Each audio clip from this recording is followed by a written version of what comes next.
Manuel Gaxhja and Chris Duncan in the UFC lightweight division, 7-0 and 7-0. I don't know why it doesn't show the age for Chris Duncan right there, but he's going to be a little bit taller, and he's going to be a heck of a lot more powerful than Manuel Gaxhja right here. Was very good kickboxing. The main way I see Manuel Gaxhja going out there winning is going to be by a head kick knockout win, as Chris Duncan is putting on the pressure, putting on that high kick and knocking him out in the first or second round, or landing a takedown on Chris Duncan and getting a submission or ground upon TKO.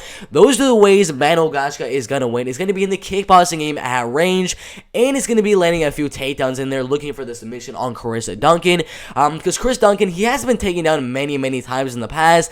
Inside of Bellator against Maciej Pizorik, he got taken down a couple of times in that one, which is where Manuel Gaxhja wants the fight to be, either in the wrestling or at range with the kickboxing. But the power and the volume of Chris Duncan is going to be too much, in my opinion. I mean, every single fight Chris Duncan goes out there, he puts on the pressure. I mean, the first round is always very even, but in the second round, I mean, 2 times in a row, getting a second round knockout win inside of Bellator, he always comes back in the second round. I don't know why, he just always comes back in that second round, and he starts putting on the pressure, getting your back to the cage, and he just starts throwing really big shots. And Manuel Gaxhja, he's more of a rangy fighter looking for the kicks at range. Once that first round is over, once Manuel Gaxhja is going to be a little bit more gassed, that's when Chris Duncan's really going to put on the pressure, really going to get Manuel's back to the cage, and he's going to land some really big shots. So I do think Chris Duncan is going to win. The first round is very up for grabs. I'm really not too sure who's going to win that first round, but the second and third round, if it goes there, if it goes to the second and third round, I do think Chris Duncan would win, and would win the fight by a 29-28 decision. If not,